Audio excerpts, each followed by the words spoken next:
करते हैं एक बार फिर से आज का शो दिल की बात खिलाड़ी के साथ। जैसे कि हम सब जानते हैं कि ये शो कोई स्टैट्स या फिगर्स या टूर्नामेंट्स या चैंपियनशिप के बारे में ही नहीं है। केवल यहाँ पर खिलाड़ियों के जज्बे के बारे में बात होती है, उनका जुनून, उनकी स्ट्रगल्स, उनके संघर्ष, जीवन कैसे बिताया है उन्होंने अपना, कैसे वो इस मुकाम तक पहुंचे हैं, सब कुछ जो आपको प्रेरणा देगा। आज मेरे साथ है none other than Amisha Chauhan, जिनको अभी अभी विंटर डेफ ओलंपिक्स में मेडन टाइटल के लिए चुना गया है in the vertical of alpine skiing. बहुत बहुत स्वागत है आपका Amisha. Thank you so much. और उन्हीं के साथ है उन्हीं की गुरु, उनकी coach Dicky Dolma. Welcome Dicky. Thank you very much. Thank you. अच्छा, ये बताइए कि अभी तो आप टर्की में हैं, तो ये कैसा एकदम से change of weather, change of timing, ये सब अच्छे से मैनेज हो जा रहा है? आई मीन ऑफ तो नहीं लग रहा है? नहीं, नहीं। ऑफ नहीं लग। वो इसलिए नहीं लग रहा है ना क्योंकि कल है आपका गेम और उसके लिए आप पूरी तरीके से एक्साइटेड हैं। तो let me start with this कि क्या क्या तैयारियां हैं कल के होने वाले जो आपका रेस है उसके लिए? मैं एक्चुअली थोड़ी सी डिसअपॉइंटेड हूँ क्योंकि आज मेरी ट्रेनिंग होनी थी जीएस की, लेकिन अनफॉर्चुनेटली वेदर खराब हो गया है। और वेदर खराब होने की वजह से हम लोगों को वापस आना पड़ा है। तो जीएस ट्रेनिंग मेरे को मौका नहीं मिला। लेकिन आई होपफुली कि मैं अपना कल का जो रेस है वो अच्छा बेस्ट परफॉर्म दूं, क्योंकि उससे पहले भी मैं अपनी तैयारी कर चुकी हूँ। 2 महीने मैंने इटली में रह के तैयारी की थी। उससे पहले मैं अर्जेंटीना गई थी, अर्जेंटीना और चिली में मैंने तैयारी की है। और अभी रिसेंटली खेलो इंडिया हुआ था गुलमर्ग में, तो वहां पे भी मैंने पार्टिसिपेट किया, वहां पे भी मैंने अपना बेस्ट परफॉर्म किया। तो इसी के साथ मेरी तैयारी है। बट आज वेदर खराब हुआ, मेरे को थोड़ा चांस नहीं मिल पाया ट्रेनिंग का। तो मुझे पूरी उम्मीद है कि मैं अपना बेस्ट दूँ। वैसे आपका अभी रिसेंट अचीवमेंट यही है कि you are representing team India in alpine skiing there. तो फर्स्ट ऑफ ऑल तो कॉन्ग्रेचुलेशन उस चीज के लिए। दूसरी चीज ये कि आप एक माउंटेनियर भी हैं, राइट? और साथ में अल्पाइन स्कीइंग भी करते हैं। तो what is this alpine skiing all about? ये है क्या? ये माउंटेन से कैसे अलग है? और थोड़ा सा इसका टेक्निकलिटी बताइए हमें। टेक्निकलिटी में ये है, विंटर स्पोर्ट्स ये अलग है, माउंटेनियरिंग का बिल्कुल ही डिफरेंट है। लेकिन ये दोनों चीजें कंबाइंड इसलिए हो पाती कि माउंटेनियरिंग हम ज्यादातर समर में करते हैं, लेकिन आजकल जैसे विंटर क्लाइंबिंग, विंटर ट्रैकिंग चला हुआ है लेटेस्ट, जो अब जैसे अपकमिंग्स हैं इवेंट्स वगैरह। तो अभी जैसे आइस क्लाइंबिंग का सेपरेट हो रहा है, रॉक क्लाइंबिंग का सेपरेट हो रहा है, नहीं तो माउंटेनियरिंग इन सब का एक कंबाइंड वो है। लेकिन स्कीइंग जो है विंटर में हम लोग जैसे नियर बाय, जैसे आप गुलमर्ग में कर सकते हो, जोशीमठ में कर सकते हो उत्तराखंड में, या मनाली हिमाचल प्रदेश में कर सकते हो। तो ये चीजें हैं। लेकिन इन चीजों को करने के लिए, जैसे मैं तो एक हिली रीजन और स्नो बाउंड एरिया में रहती हूँ, मैं मनाली से ही हूँ। हमारा वहां से 13 किलोमीटर दूर मेरा विलेज है, वहां पे जैसे स्नोफॉल कंटिन्यूस होता है। तो मुझे लगा कि जैसे बचपन से ही हम लोग जैसे स्नो में पले बड़े, तो कोई एक्टिविटीज करने के लिए नहीं होता था। जैसे अभी अराउंड आई एम 50 ईयर्स अभी एट प्रेजेंट। तो जैसे हमने स्कीइंग स्टार्ट किया तो विंटर में ऐसा है कि कम बच्चे होते थे, जैसे कुछ एक्टिविटीज करने के लिए नहीं है बाहर। तो इस गेम्स को as a just for fun sake लिया हमने पहले तो। लेकिन बाद में पता चला कि इसके हमारे वहाँ पे एक इंस्टीट्यूट है, अटल बिहारी वाजपेयी इंस्टीट्यूट, जो मनाली में हिमाचल प्रदेश में है, जो अलग अलग तरह के एडवेंचर एक्टिविटीज को कंडक्ट करता है। तो I am working there as a senior instructor now. तो ओके। उसी, हाँ, उसी से ही मैंने उसी इंस्टीट्यूट से अपना कोर्स स्टार्ट किया 1987 में। फर्स्ट कोर्स जो जूनियर में 7 डेज का था। तो उसमें बल्कि पेरेंट्स अलाउ नहीं कर रहे थे पहले कि नहीं जाना है, पाँव फ्रैक्चर हो जाएगा, स्टडी रुक जाएगी। तो मैंने बोला नहीं, मैंने तो जाना ही है। किसी भी तरीके से जिद करके हम लोग घर से जैसे निकले, तो उस तरीके से मेरा विंटर का जैसे पहला जो स्की का कोर्स था 7 डेज का, वो स्टार्ट किया। उसके बाद मेरे करियर में आया कि जैसे स्कीइंग के कोई नेशनल्स हुए, इंटरनेशनल्स हुए, तो उनमें पार्टिसिपेट करती रही मैं बीच बीच में। नेशनल्स वगैरह में काफी मेडल्स वगैरह लिए। तो यहाँ पे इंफ्रास्ट्रक्चर कम होने के कारण, जो इंडिया में हमारे पास ये इंफ्रास्ट्रक्चर नहीं है, ना ही फैसिलिटीज है इन चीजों को करने के लिए। इनके लिए जैसे लिफ्ट चाहिए और स्लोप चाहिए प्रॉपर, और रहने के लिए अकोमोडेशन, एथलीट्स के लिए प्रॉपर फूड, हर चीज मतलब मैनेजमेंट प्रॉपर चाहिए, लेकिन वो मुझे नहीं लगता कि इंडिया में कहीं पे भी इन सब चीजों को, खास करके सबसे पहले तो है मेन, जैसे स्लोप है और एथलीट्स केयर है, ये सब चीजें। स्लोप जब तक नहीं, वहाँ पे बीटेड स्लोप नहीं हो, बीटीज नहीं है, मनाली में तो एटलीस्ट एक छोटा सा गंडोला लिफ्ट है, उसी से ही मतलब कर रहे हैं। बाकी जगह उत्तराखंड और JNK में है लिफ्ट, वहां पे भी आई थिंक प्लेयर को उनको फ्री में प्रोवाइड करना चाहिए पासिस वगैरह, क्योंकि जो ये इस गेम्स को करते हैं, आई थिंक वो मैक्सिमम लोग जो है पुअर फैमिली से अराउंड विलेज जो होंगे वो लोग होंगे, तो वो लोग इतना पे नहीं कर पाते हैं, तो उनको पैसे दे के करना है। तो हमारे मनाली में तो खैर हमारे वहाँ पे जो लिफ्ट लगे हैं तो वो वहाँ के जो ऑनर है वो करते हैं कम, बाकी जगह नहीं है। जैसे बाकी जगह आई थिंक गुलमर्ग में भी है थोड़ा बहुत, आई थिंक उत्तराखंड में नहीं है। तो मैं 2002 में मैंने अपना ये गेम छोड़ा। उत्तराखंड में मैंने एक गेम पार्टिसिपेट किया था नेशनल, उसमें 2 गोल्ड आए मेरे, उसके बाद फिर मैंने क्विट कर दिया था कि अब मैं जो है स्की को नहीं करूंगी। तो इस अच्छा। तरीके से रही थोड़ी। Okay great. हमने सुना है कि 93 में आपको महिला शिरोमणि अवार्ड भी मिला था, एंड दैट हाँ इन जी। राष्ट्रपति भवन। तो वो इसी अचीवमेंट के लिए था? आई मीन आपने बोला कि आपने छोड़ दिया था, तो ये किस साल की बात है?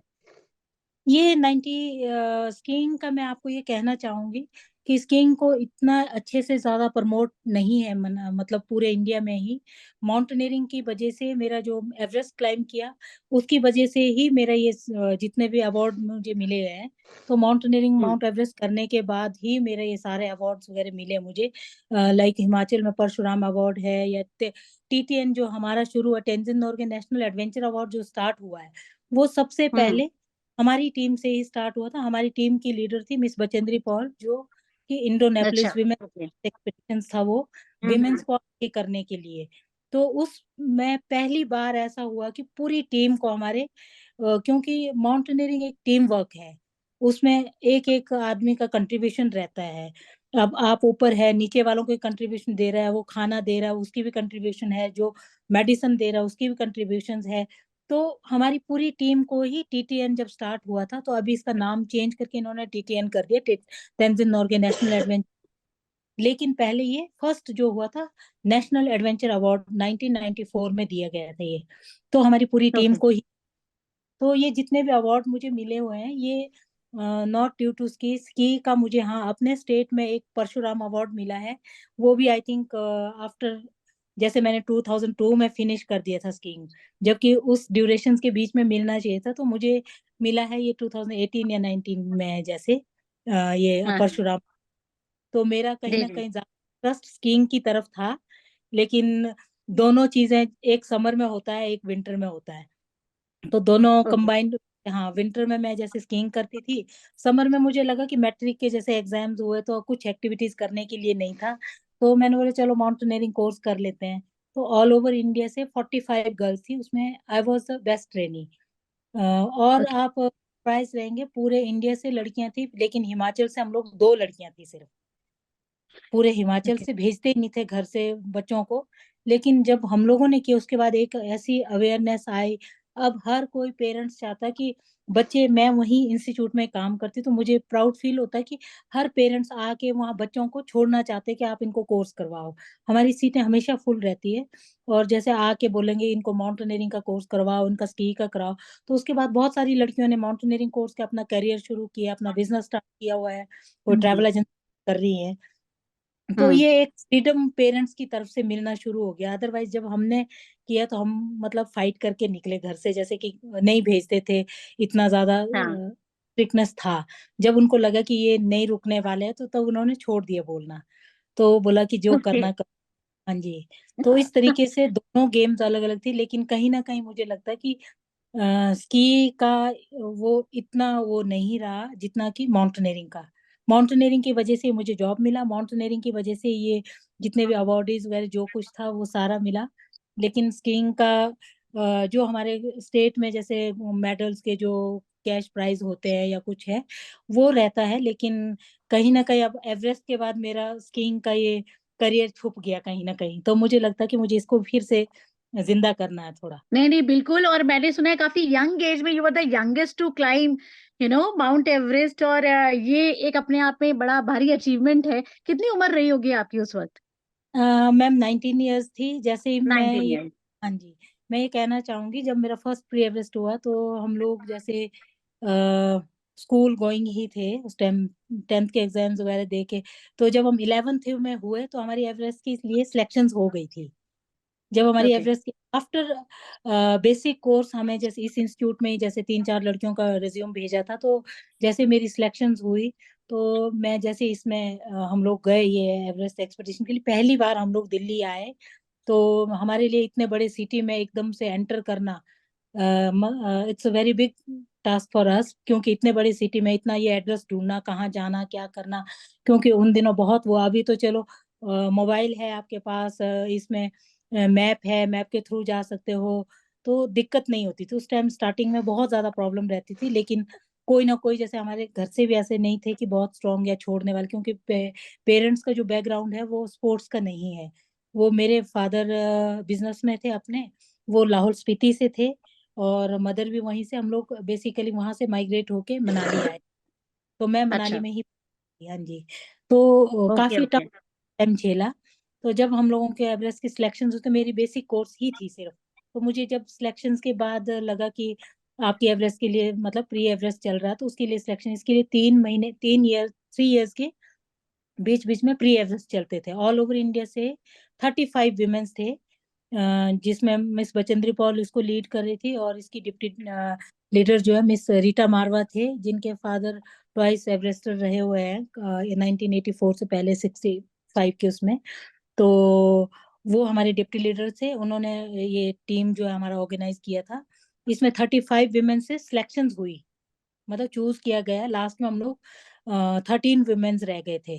तो हमारी इंडिया गवर्नमेंट के पास जैसे एक्सपेंडिचर्स वगैरह मिलके करना था, तो नेपाल की 2 लड़कियां, बाद में ये इंडो नेपलिस वुमेन्स एवरेस्ट एक्सपीडिशन इसको बनाया गया, और वहां से 2 लड़कियां हमारे साथ और जुड़ गई थी नेपाल से। तो हमारा प्री एवरेस्ट भी यहीं पे चला। और हम लोगों का 35 का, जब 3-3 महीने की ट्रेनिंग भी होती थी बीच में हमारा रहता था। अभी आज की डेट में क्लाइंबिंग करना एंड उन दिनों में क्लाइंबिंग करना इज टोटली डिफरेंट। क्योंकि उन दिनों क्या था कि टफनेस बहुत ज्यादा थी। हम लोगों ने जो एक्सपीडिशन की प्रेपरेशंस थी, रिटर्न वर्क से लेकर, परचेजिंग से लेकर, पैकिंग से लेकर, जब तक बस गाड़ी में लोड नहीं हुआ ट्रक में, तब तक हमारी जो टीम्स थी सब ने एफर्ट डाला। जैसे 5 गर्ल्स जो है इंडियन माउंटेनियरिंग फाउंडेशन में हम लोग प्रेपरेशन करते थे। एक जगह कोई 5 लड़कियां परचेजिंग करने जाएंगी, 5 जो है पैकिंग करेंगी। वो टीम जैसे कैंप वाइज हमें बनाना होता था डिटेल पूरा, फिर उसके अकॉर्डिंग पैकिंग करना है। फिर 5 लड़कियां खाना बनाएगी। वो रोटेशन में होता था, ऐसा भी नहीं कि रोज कोई खाना बनाए तो रोज खाना ही बनाएंगे, वो वैसा नहीं, ताकि सब काम सीख सके। इसलिए जो खाना बना रही वो परचेजिंग के लिए जाएंगे, जो पैकिंग कर रहे हैं, मतलब मिलजुल के सब लड़कियां, 5-5 गर्ल्स का ग्रुप बना होता था, वो रोटेशंस में चलता था। तो इस तरीके से ओके। हमारा एक्सपेडिशंस का वो हुआ। और उस टाइम हमारी लीडर को भी शायद काफी कुछ सफर करना पड़ा as a women. I think उन्होंने बहुत फाइट किया। लीडर डिप्टी लीडर वो जाते थे जैसे कहीं मीटिंग में, तो मीटिंग में ये बोलते थे कि आप लोग कहाँ ले जा रहे हैं इतनी छोटी छोटी लड़कियों को, मतलब मार दोगे आप लोग इन लड़कियों को। तो उन्होंने बोला नहीं, इनमें डिटर्मिनेशन है, विल पावर है। तो कई बार जैसे फेस करना, तो हमें भी मतलब मन से ये लगता था कि हम इन सबको प्रूव कर पाए कि हमारी टीम जो है बेस्ट टीम है, और हमने अपना बेस्ट दिया उस टाइम। और रिकॉर्ड था ये 7 गर्ल्स ने हमारे मतलब क्लाइंबिंग, वो मेन टीम में सबसे ज्यादा मेंबरों ने क्लाइंबिंग की थी, और यंगेस्ट का था, ट्वाइस एवरेस्टर्स का था। तो इस तरीके से हमारे 7 रिकॉर्ड्स बने थे। जैसे फर्स्ट कपल अच्छा। साउथ तक पहुंचे, तो मतलब इस तरीके से हमारे 7 रिकॉर्ड्स भी बने थे उसमें, जो हमें एज ए वुमेन फेस करना पड़ता है। तो कई चीजें ओके। इसमें। तो मैं पूरी आशा रखती हूँ कि आगे भी ऐसी रिकॉर्ड ब्रेक करेगी, और आपकी स्टूडेंट अमीशा भी ऐसे ही रिकॉर्ड ब्रेक करेगी। कमिंग बैक टू अमीशा, आप एक सोल ऐसी एथलीट है जो इस डिसिप्लिन में पहली बार इंडिया को रिप्रेजेंट कर रही है एज अ वुमेन। तो अमीशा, कैसा लग रहा है आपको? और दूसरा ये कि ये सब चीजों की शुरुआत कब और कैसे हुई? हाँ जी, हाँ जी। मैंने 2016 2016 में मेरा एक पहला ट्रैक था। तो वो ट्रैक करने के बाद मुझे पता चला, जब मैंने 11,000 फीट की जो चढ़ाई है वहां पहुंची। तो वहां पहुंचने के बाद मुझे लगा कि इससे मतलब इस हाइट से भी कोई हाइट है क्या, मतलब इससे भी कोई। तो मेरे दिमाग में सबसे पहले हाँ है, दुनिया की सबसे ऊंची चोटी माउंट एवरेस्ट। तो जब मेरे को पता चला कि उसकी जो हाइट है वो 8,000 मीटर 8,000 मीटर 873 समथिंग मीटर है। तो मैंने डिसाइड किया था कि मैं दुनिया की सबसे ऊंची चोटी को क्लाइंब करूंगी। देन फिर इसके बाद मुझे उसका कोई नॉलेज नहीं था कि मुझे क्या करना है कौन। तो मैं बचेंद्री पाल मैम से मिली और उन्होंने मुझे गाइड किया, उन्होंने मुझे मोटिवेट भी किया, मैं उनसे काफी इंस्पायर भी हुई। जब मैं उनके घर गई थी तो जब उन्होंने मुझे अपना घर के अंदर दिखाया, उनके काफी सारे मेडल्स अवार्ड वगैरह, तो वो एक इंस्पिरेशन थी कि मैं भी कुछ ऐसा करके दिखाऊं। तो देन उनके गाइडलाइंस के थ्रू मैंने फिर बेसिक माउंटेनियरिंग कोर्स किया, एडवांस माउंटेनियरिंग कोर्स किया, फिर search and rescue course, mobile course.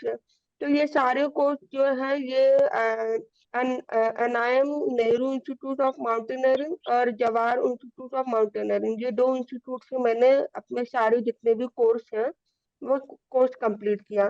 फिर कोर्स कंप्लीट करने के बाद सबसे पहले इंसान को एक छोटी हाइट से करना पड़ता है।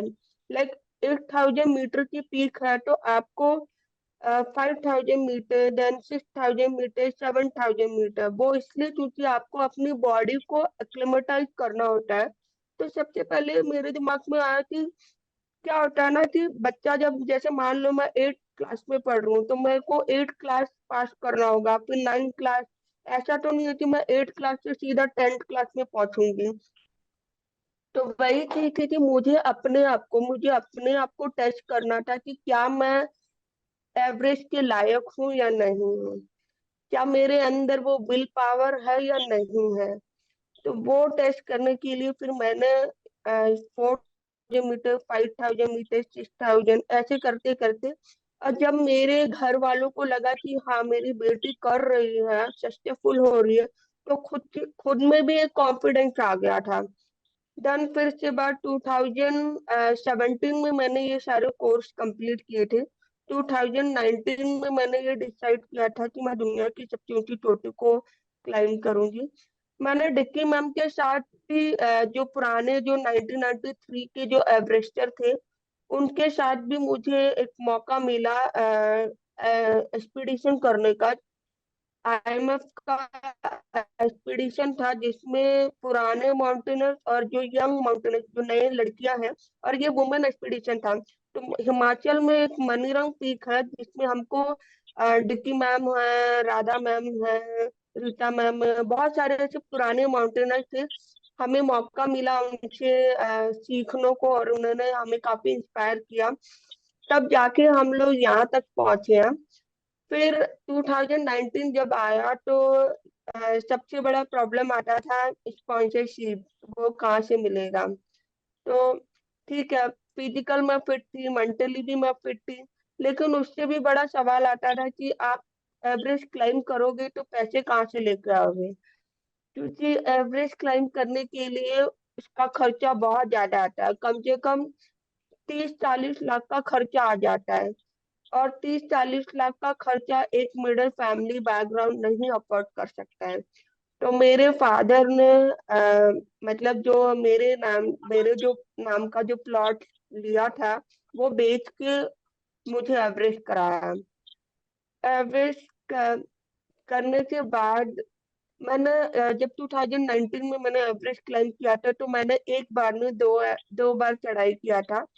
यस। पहली बार जब मैं सबमिट के लिए गई थी तो जस्ट 100 मीटर में बाहर रह गई थी। 100 मीटर में जो मेरा शेरपा था उसका ऑक्सीजन खत्म हो गया था, उसने मेरे साथ आगे जाने के लिए मना कर दिया। एंड वहां पे मेरा जो दिमाग है, लाइक कहते हैं कि ना आपका दिल टूट जाता है कि आप 100 मीटर से रह गए हैं, 100 मीटर से आपको मतलब वापस जाना है। और जब मैं वापस आई तो मैं पूरी पूरी तरीके से टूट चुकी थी, दिल मेरा, मैं रो रही थी, सब लोग मुझे देख रहे थे क्या हुआ क्या। फिर वो रात हमने कैंप फोर पे बिताया, और वो रात कैंप फोर में पूरी भूखी रही, प्यासी रही। मतलब मुझे खाना खानों को कुछ मिला, ना पीने को पानी मिला, क्योंकि